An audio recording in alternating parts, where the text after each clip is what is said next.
ఆచార్య కోవెల సుప్రసన్న గారి సహృదయ చక్రం 1వ భాగం 37-26. భూమిక సాహిత్యానికి ఒక అంచు కవి.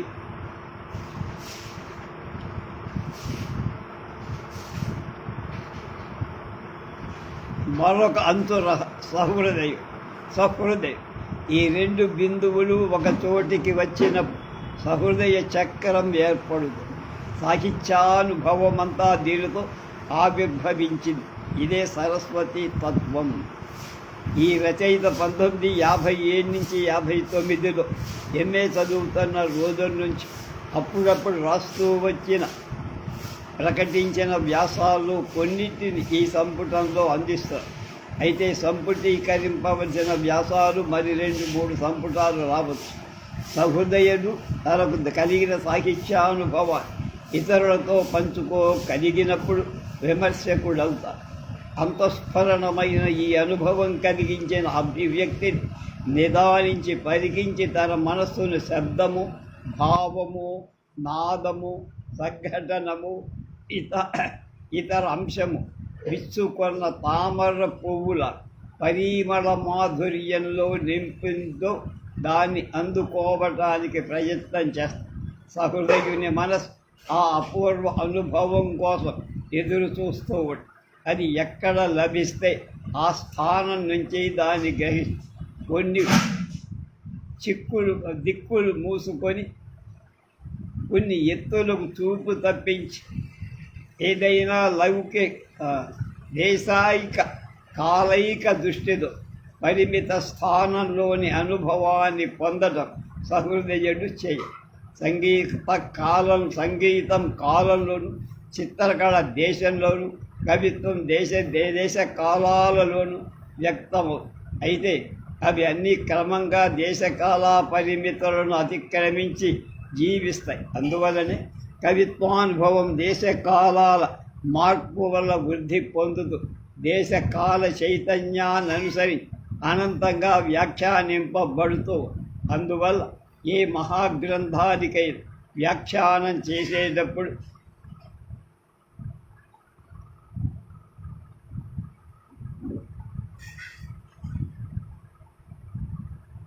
ఇత్యరం అన్న స్థితి ఉండదు. కావ్యరచన వేళ కవి యొక్క స్థితి వ్యక్తావ్యక్త చైతన్యం అది సమిష్టి అవచేతనతో వ్యక్తి అవచేతనలో సంధితమై, అందువల్ల జాగ్రత్త అవస్థలో కవి ఎరిగిన అంశాలకే కావ్యార్థం పరిమితంగా. కావ్యార్థం కవి వ్యక్తి చైతన్యాన్ని అతిక్రమించి రూపుకొట్టు సహృదయంలోని సమిష్టి అవచేతనలోని సుసూక్ష్మాంశాలకు స్పందించే సౌకుమార్యం మీద కావ్యార్థం వికసిస్తూ ఉంటుంది. అందువల్ల కావ్యార్థ ప్రపంచానికి సహృదయుడొక్కడే ఆధారం. ఈ సహృదయుడు అభినవ గుప్తుడు చెప్పిన నిర్వచనానికి లక్ష్యభూతుడై ఉంటాడు. కావ్యం సమస్త మానవ విజ్ఞానాన్ని వ్యక్తం చెయ్యగలడు. కాబట్టి ఆయా విజ్ఞానాంశాల పరిచయం అతనిలోని స్పందన శక్తికి పదునుపెట్టు. నాగరికత వికాసంతో పాటు జరిగిన మానవ విజ్ఞాన వికాసాన్ని తన చైతన్యంలో భద్రపరుచుకోగలిగిన అతని యోగ్యత వృద్ధిపడు. ఈ వ్యుత్పత్తిలో బలం లేకపోయిన కావ్య చైతన్యానికి అనుకూలమైన స్పందం కలిగినప్పుడు ఆ పాఠకుడి అనుభవం కావ్యానుభవానికి చాలా దూరంగా ఉండిపో. దేశ కాలాలను బట్టి సహృదయుని వ్యుత్పన్నతో రావలసిన పరిణామం వల్లని కాలాన్ని అనుసరించిన సాహిత్య చలనంలో భిన్న స్థితులు మనకు భాషించవు. సాహిత్య రంగంలో పైన కనబడే భేదాలని ఈ అంశం చుట్టూ తిరిగే. ఈ వ్యాస సంకలనం ప్రచురించాలనే ప్రోత్సాహం కలిగింది మావాడు డాక్టర్ ఏ భూమయ్య నుంచో.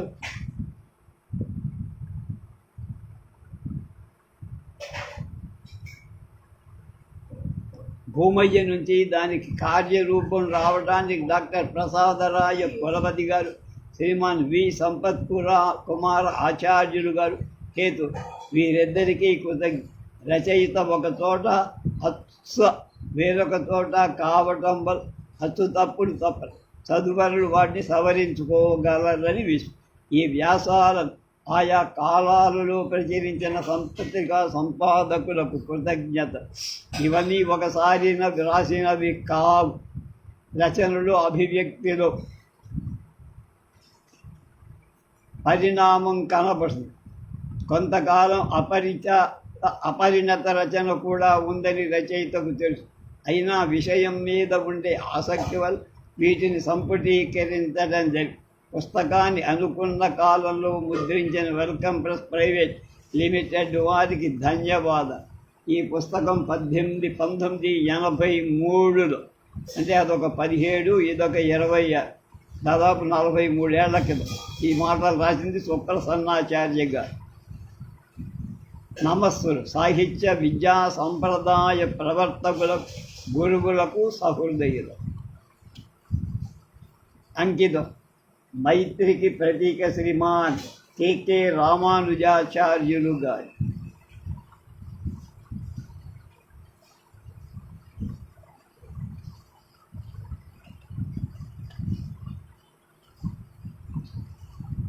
ఈయన రాసినవి కవితా సంపుటాలు: హృద్గీత, ఆనందలహరి, తేజశ్చక్రం, దుఃఖయోగిని అదే పేరు, అధునా, ఋతంభర, పండిచ్చేరి గీతాలు 12, పాంచలరాయ శతకం, సంపాదిత కవితా గ్రంథాలు చేతనావర్తనం, అగ్నిగర్భ, హిరణ్యగర్భ, వసుజ, విమర్శ, సాహిత్య వివేచన.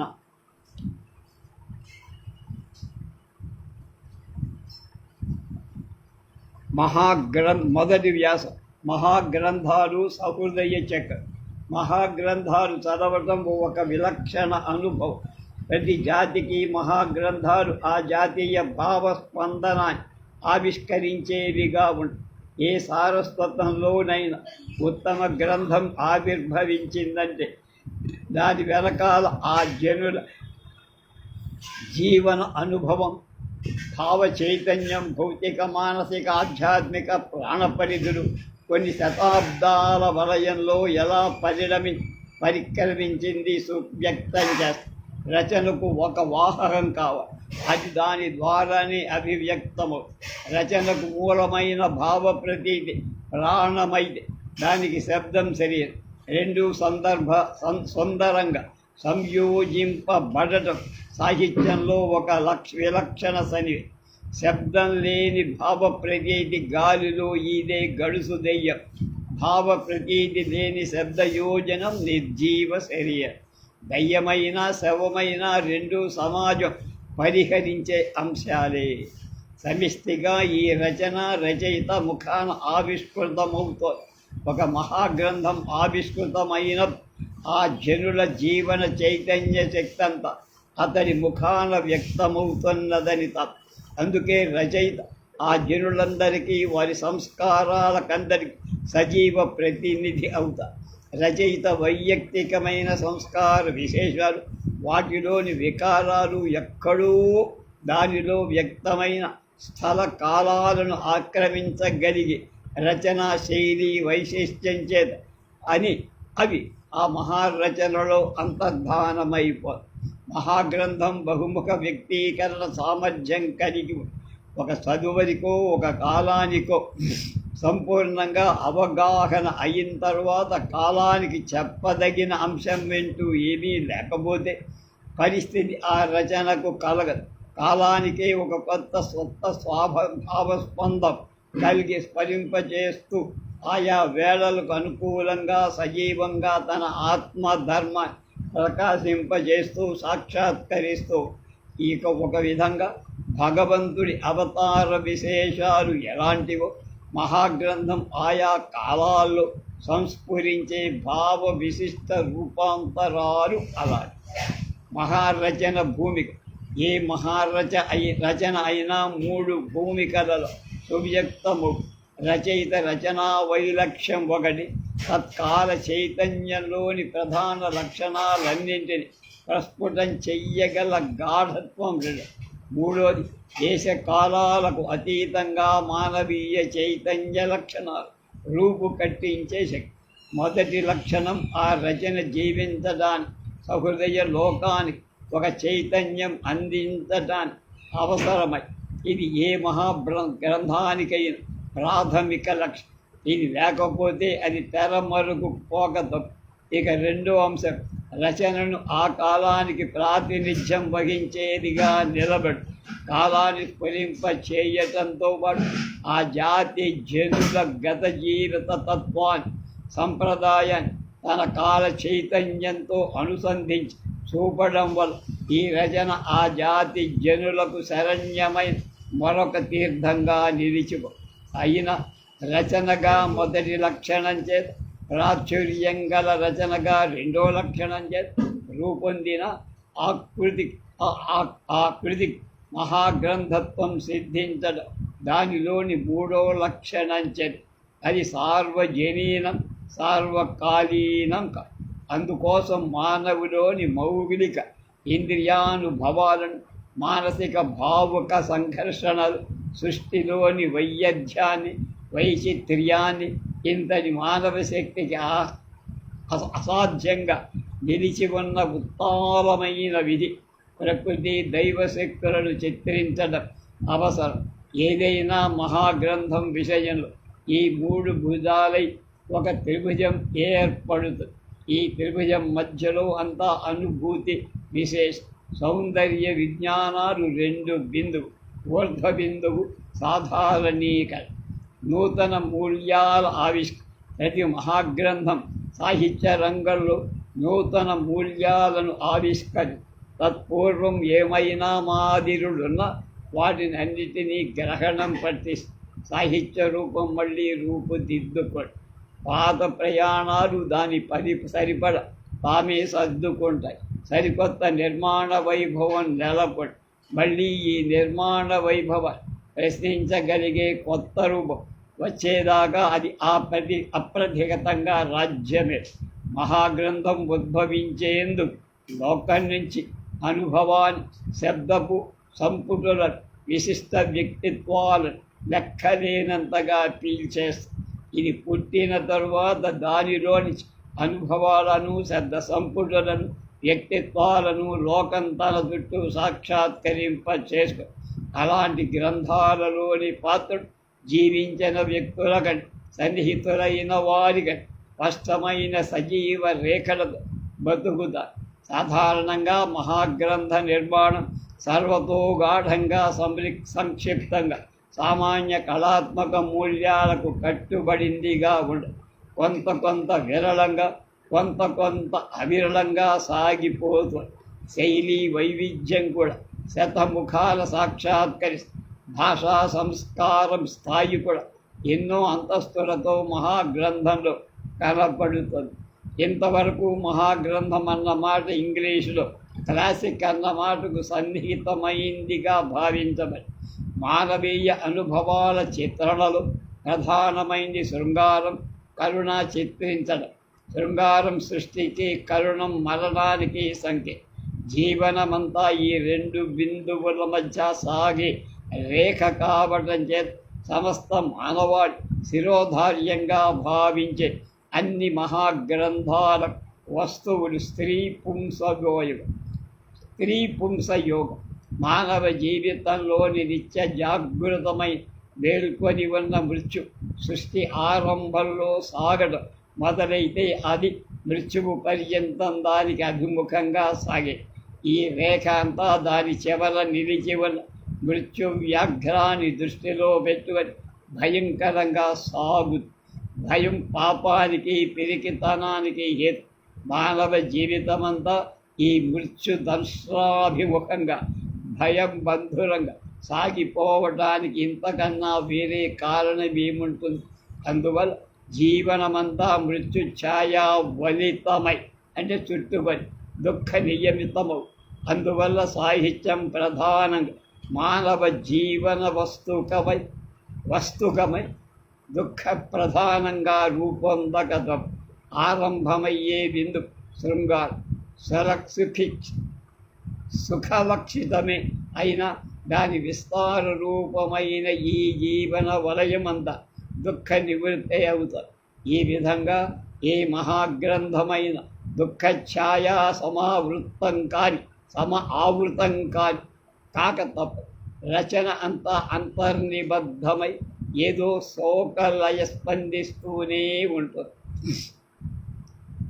జీవంలో ప్రత్యక్షంగాని మోక్షాదులని భావనలు ఒడివే కావడం వల్ల మృత్యు అతీత జీవనం ఇంకా మానవ భావ పరిధిలోకి దాకపోవటం వల్ల ఎక్కడైనా దాని స్పర్శ ప్రధానమైతే ప్రత్యక్షమైన శోకం యొక్క అనుభవ సాంద్రత తగ్గి సమభావం అవతరించి శాంతమనే భావాతీత స్థితి కలదు.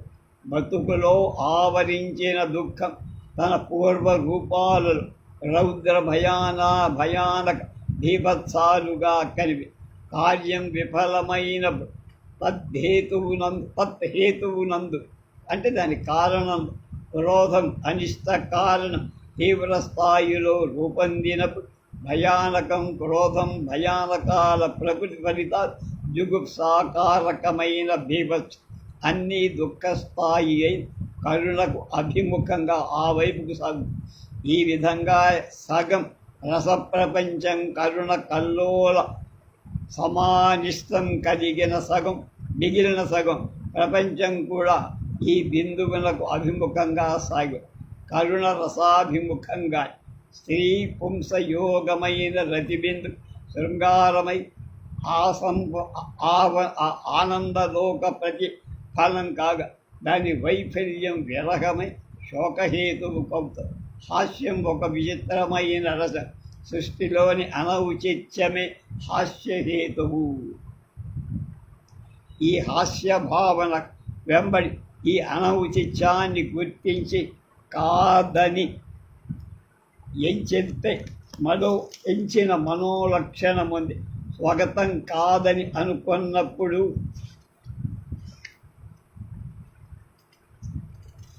ఈ అనౌచిత్యం హాస్య భాజనమే.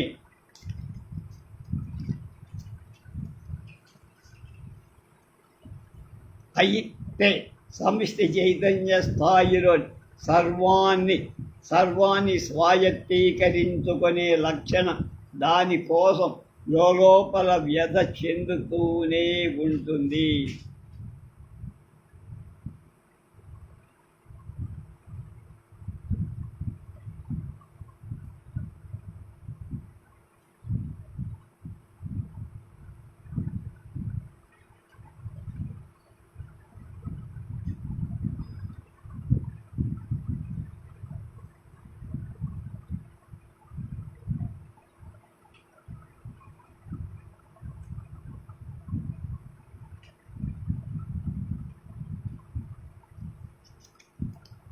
హాస్యగర్భంలో వేదన నుంచి అద్భుతంలో తనకు తాను విస్మయహేతువైన అసాధ్య వస్తువు.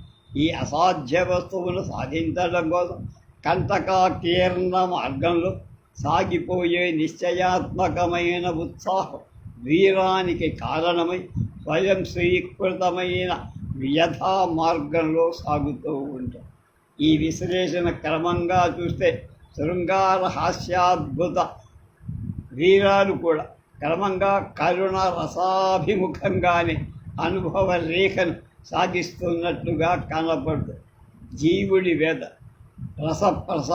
ప్రస్థారమే పరమార్థమైన సాహిత్యం ఏ విధంగా చూసిన ఈ దుఃఖ వేదిక అంతర్వాహినిగానైన రచనలు నిబంధించడం తప్పనిసరిగా కనబడు.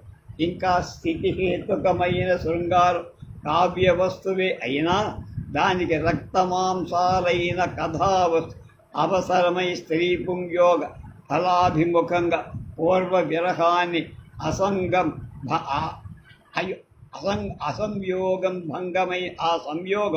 భంగమైన విప్రలంభాన్ని రూపొందించి పారమార్థికంగా శోక పర్యవసాయిగా తీర్చిదిద్దు.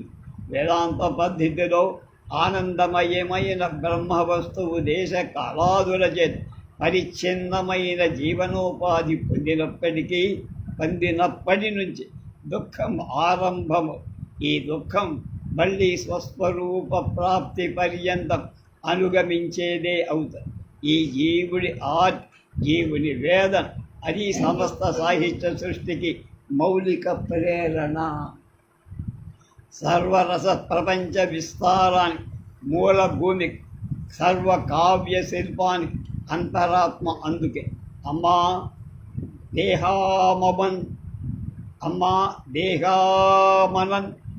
దేహమనన్ విచిత్రమగు దుఃఖారామన్వించు దేహం ఉన్నంత జీవి పొందదగు బాధాసహ్యములు చెప్పశక్యమ్మా. ఒక్కొక్క జీవి ఒక్కొక్క విధంపై పొందు దుఃఖం. ఈ దేహమే దుఃఖారాము. ఇక్కడ పూచే పూలు, కావ్యాలు మొదలైన రససంపుడు ఈ దుఃఖమనే అగ్ని జ్వాలల నుండి ఉద్భవించే. ఈ మహాగ్రంథాలు ప్రధానంగా ఇతిహాసాలు. ఆది కాలంలో, మధ్యకాలంలో నాటకం, ఇటీవల కాలంలో నవల. ఏ భాషలోనైనా ఇతిహాసాలు సుదీర్ఘాలు, నానా రసాభావాంకుల. ఈ ఇతిహాసాలని ఒకే నిర్మాణం కలవి కావు. దేని నిర్మాణ ధోరణి దాని. రామాయణానికి మహాభారతానికి నిర్మాణంలో పోలిక లేదు. ఒక శ్లిష్ట బంధమైతే రెండోది శిథిల బంధం. ఇతిహాసాలలో పాత్రల సంఖ్య సామాన్య పరిమితికి మించి దేశకాలాలు కూడా వాటిలో విస్తారంగా చిత్రింపబడి నాటకాల్లో లాగా పరిమిత కాలేటి వృత్తం కాకుండా కొన్ని తరాల జీవన పరిణామం ఇతిహాసం వ్యక్తం చేసి ఇతిహాసంలోని వ్యక్తులంతా చిన్న పెద్ద తారతమ్యం లేకుండా సజీవంగా ఉంటారు. ఈ విషయంలో నాయక ప్రతినాయక అనే భేదం కూడా ఏం లేదు. ఇతిహాసం కర్మ ఫలానుభవాన్ని, దేవాసుర చరిత్రను వ్యాఖ్యాని, మానవుడి ప్రయత్నానికి అతిమానసమైన అతీత శక్తులకి మధ్య సంఘర్షణ మాత్రమే కాక అది అతనిలోని ధర్మాధర్మాల మధ్య సంఘర్షణం కూడా హేతువు. సృష్టి మూలమైన కామం, సృష్టి వికాసమైన మానవుడి ఉత్పత్తి శక్తుల సమిష్టి రూపమైన అర్థం. ఈ రెండు ఒక నియమానికి కట్టుబడి అందరికీ సమానంగా లభ్యం కావడానికి ఏర్పరచుకున్న నియమ సంబడి. ఈ ధర్మం అర్ధ కామాలను సుష్టుగా తీర్చిది సమాజ వ్యవస్థ సమష్టి క్షేమ పర్యవసాయిగా రూపొందించేదే ధర్మం. ఈ ధర్మానికి నియమానికి విరుద్ధంగా ప్రవర్తించే శక్తి అసురం. దీన్ని అంగీకరించదాలని దాన్ని నిలబెట్టే ప్రయత్నం చేస్తే దైవం. ఇతిహాసం ఈ రెంటి మధ్య కలిగే అనివార్యమైన సంఘర్షణ రంగభూమి అవుతుంది. ఈమె చెప్పుడు వేదాంతమిది ఎరుంగ, ఈమె ఎరిగిన కామంబులవి ఎరుంగ. మనుజులను నేను మనుజ ధర్మంబు నాది, ఇద అధర్మంబు ఛాయ సహించుటెరుగ అని శ్రీరాముడి వాక్యం ఈ తత్వాన్ని సుస్పష్టంగా వ్యాఖ్యాని. ఈ అధర్మ ఛాయను కూడా సహించలేని తనం రాముణ్ణి నాయకుడిగా చేసింది. ఈ అధర్మానికి లొంగిన దానికోసం ఒక తాత్విక సిద్ధాంతాన్ని తయారు చేసిన రావణుడు రాక్షసుడయ్యాడు.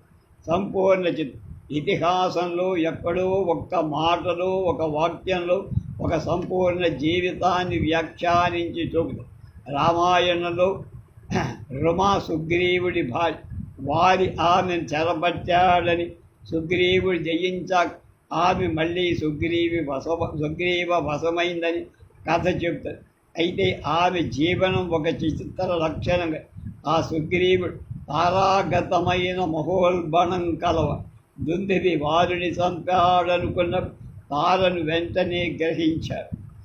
అలాగే వారి మరణాంతరం కూడా అంతఃపురంలో ఆమెదే ప్రాధాన్యం. లక్ష్మణుడు కిష్కింధకు వచ్చినప్పుడు కూడా ఆ తారే ముందుకొచ్చి, అయితే రుమ సంగతి పట్టించుకున్న వాళ్ళు లేరు. చూస్తే ఆమె జీవనం అంతా ఒక విషాద గీతంగా సాగినట్లు భర్త నిరాదరణ చేత తరించిపోతూ కూడా ఆయన కష్టాల్లో ఉన్న ఆయన క్షేమం కోరిన వ్రతం అతని ఆమె సుఖకాలంలో అతని విశృంఖల కామాచారాన్ని సహిస్తూ వచ్చిన మహాద. ఈ విషయమంతా వాల్మీకి సొంతక మందరంలో ఒకచోట హనుమంతుడి తోట వ్యక్తీకరింప చేస్తారు. సుందరంలోనూ మందరం సుందరం. దుర్మనా వ్యధితాదీన నిరానంద తపస్విని, ఇవి వాల్మీకి వాడిన విశేషం. ఆమె చరిత్రను ఇంకెక్కడా విపులంగా చిత్రించకపోయిన ఈ 4 విశేషణాలు ఆమె చిత్రాన్ని స్ఫుటరేఖలు అంతటి ఇతిహాస భూమిక చిత్రించి చూపుతారు. అలాంటి వాక్యాలే తర్వాతి కాలాల్లో కవులకు సంపూర్ణ రూప చిత్రణలో కావ్య నిర్మాణానికి వస్తువులయ్యాయి. మహాభారత నిర్మాణ లక్షణం వేరు. అదొక సముద్రం. నానా వస్తు భావ లక్షణాల అనంత వైవిధ్యం గల పాత్రలు, అసంఖ్యాకాలైన అసంఖ్యాలోపాఖ్యాలు, ఆఖ్యాన ఉపాఖ్యానాలు, కొన్ని వందల సంవత్సరాలు క్రమక్రమం జాతి నిర్మించుతూ పోయి రచన వ్యవస్థలోనే ఆ వ్యవస్థ అవ్యవస్థ, సంకీర్ణతతోనే అపూర్ణ సౌందర్య సృష్టి, సౌందర్య దర్శన, అగాధమైన మానవుడి త్రయం, మానవ చిత్రం భారతాన్ని అతిలోకమైన ఇతిహాసంగా చెప్పి అదితర సదృశ్యమైన ఈ నిర్మాణ లక్షణం అతి విస్తారమైన శరీరమంతా ఈ రచనల ప్రయత్న సాధ్యమైన ఒక పాఠన స్థాయికి తీసుకుపోయి పాశ్చాత్యులు ఇతిహాసం, గ్రీకు ఇతిహాసాల్లో డాంటే, మిల్టన్ మొదలైన వారి రచనల్లో ఈ వైలక్షణాలు కనబడ. టాల్స్టాయ్, వార్ అండ్ పీస్ ఇటీవల కాలంలో వచ్చిన ఒక ఇతిహాసం విశాలమైన పటం మీద చిత్రించిన శతాధిక జీవన రేఖల రక్త మాంసాలతో రూపొంది మనస్సులలోనే కాక మన చుట్టూ సాక్షాత్కరిస్తాయి. ఇది ఇతిహాసకుడి సృష్టిలోని జీవం. శాకుంతలం, ఉత్తర రామచరిత్ర ఇతిహాసాల మహాగంగా ప్రవాహాన్ని కట్టకట్టి ఏర్పరచుకొన్నటువంటి జల సరస్సు మాలపల్లి ఇతిహాసమే. తెలుగులో ఇటీవల కాలంలో మాలపల్లి, వేయి పడగ 2 ఇతిహాసం. ఈ విధంగా ఆధునిక ఇతిహాసం అంటారు దీన్ని. వేయి పడగ 2 నిర్మాణము అన్యోన్య విలక్షణం. మాలపల్లి ఒక మహాభారతం లాంటి రచన. రామదాసు ఆరంభం నుంచి చివరి దాకా సాగుతూ పోయి ఒక సూత్రభూతుడై మహామాల్.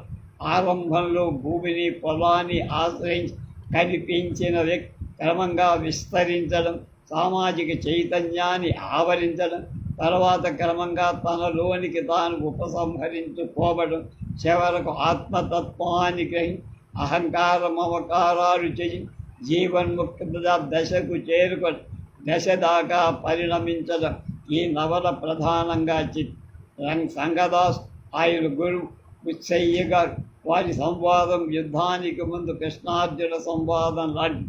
అయితే ఇక్కడ సంగదాసు మరణించి అతని చైతన్యం వివిధ వ్యక్తుల ద్వారా వ్యక్తం. అవిష్టుడైన వెంకటదాస్ భీముడై కారాగారము, జైలు, అరణ్యజ్ఞాతమాసాలి ఒక్కొక్క పాత్ర రాలిపోతూ చివర రామదాసు మెగలడం మహాప్రస్థాన స్వర్గారోహణ పర్వాలై అంతా ఒక పురారక్షితమై వినూత్న మహాభారతంలాగా జాతీయోద్యమ వేళలో భారత జాతిలోని మానసిక ఆధ్యాత్మిక భూమికలలో ఆఘాత ప్రతిఘాతాలు అతిశక్తివంతంగా చిత్రించిన మహాగ్రంథం మాలపల్లి. అంచేత ఈ గ్రంథంలో సామ్యవాదను శరణాగతి పారమ్యమే శ్రీవచన భూషణంత వివేచనాంశం. జాతి భౌతిక జీవనంలో ఎన్ని ఎగుడు దిగుడులు ఏర్పడ ఆ జాతి స్మృతిని పరంపర సంస్కార సంపుడి ఎంత భద్రంగా నిలబడుతూ వచ్చిందో మాలపల్లిలో వ్యక్తమైన జాతీయ చైతన్యం అది హరిజన కుటుంబ భూమిక కావటం వల్ల ప్రకటించబడి మాలపల్లి ఎంత శక్తివంతమైన రచన. వెంటనే తరుముకొచ్చిన విశ్వనాథ దాని బీజాలను గ్రహించి మరో 2 రచనలు అంటేనే తెలుసు. కమలా మోహనుల కథ చెరియని కట్టకు, జ్యోతి అప్పాదాసుల కథ ఏకవీరకు, భూమి కదలడం హేతు దూరమైన అంశమేం కాదు. 1000 పడగలు వైవాహిక సంస్థ. 1000 పడగలు లౌకిక జీవన చిత్రులలో ఒక జీవన విధానాన్ని మరో జీవన విధానానికి పరివర్తన చెందుతూ ఉన్న లక్షణాన్ని విస్తరి ఒక మహానాగరికత యొక్క శిశిర కాలాన్ని రాలిపోతున్న ఆకులను చిత్రించే రచన. ఇందులో ప్రతీకలు, వాగ్రూపాలు, ఆర్కిటైపులు అనేక స్తరాలలో అంటే ప్లేన్స్ అంట మానవ చైతన్యాన్ని వ్యాఖ్యానిస్తారు. సమాజానికి ప్రధాన వైక్లభ్య హేతువై స్త్రీ పురుష వ్యవస్థ తారుమారు కాకుండా నిలబడి ఉండడం, సంఘానికి ప్రాథమికాంశంగా దాంపత్య గ్రహించబడడం ఈ గ్రంథంలో ముఖ్యం. విశ్వనాథ రచనలని సౌఖాంతంగా మౌఖికంగా చెప్పటం చేత వీటిలో జానపద సాహిత్యాంశాలు కూడా ప్రధానంగా. ఈ నవలను పరిశీలించేటప్పుడు ఈ సాహిత్య లక్షణాలను కూడా పరామర్శించడం చాలా. ఈ ఇతిహాసాలన్నింటిలో ఈ గ్రంథాలలో విషాదమే అంతర్లయం. ధర్మారావుది ప్రారంభం నుంచి విషాదమయ జీవనం. క్రమక్రమంగా దీనికి హరప్ప అరుంధతి తొలగిపోవడంతో ధర్మారావు రామదాసులాగా ఒంటరి వాడయ్య. రామదాసు అంటే మాలపల్లి రామదాసు. 1000 పడగలలో హరప్ప మరణంతో నవల పూర్తిగా. అరుంధతి మళ్ళీ ఇంకో రూపంలో రావడం, ధర్మారావు అరుంధత పునఃసమాగం రచయిత బౌద్ధిక స్థాయిలో నవలలో చేసుకున్న లక్షణం వల్ల సహజంగా గార్హస్థ్య వానప్రస్థాన పర్యవసానంగా సన్యాసం లక్షణమై ధర్మారావు ఏకాకిగా నవల పూర్తి కావటం ఉచితం న్యాయం. అయితే రచయిత జాగ్రత్త మనస్సులో వైవాహిక వ్యవస్థ ప్రాధాన్యం దాని అంతా అలా దీర్ఘీకరింప చేసింది. నవల వేగ లక్షణంలో తత్పూర్వమే పూర్తి చెంది. ఉత్తర రామదా చరిత్రలో కూడా భవభూతి అలాగే సీతారాముల పునఃసమాగమని అతిలోక శక్తి సహాయంతో కల్పించాయి. అయితే భవభూతి రూపకంలో 1000 పడగల్లో శోకమే శ్లోకత్వానికి రచయిత ఆవేశానికి ఆలోచనకు సన్నికర్ష ఏర్పడడం వల్ల ఆ రాపిడిలోంచి వచ్చింది కళాత్మకమైన వయసు. సాధారణంగా ఇతిహాసాల నిర్మాణం బృహదావరణంగా దానిలో బహు విశేష సంధానం ఉంటుంది. కొన్ని తరాల జీవలక్షణ పూర్తిగా రూపించడం చేత అనంతకాలం రశ్మీకృతమై గోచరిస్తుంది. శ్రవ్య కావ్య ఇతివృత్తం అనే దాని గురించి వారు ఏం చెప్తారో తెలుస్తుంది.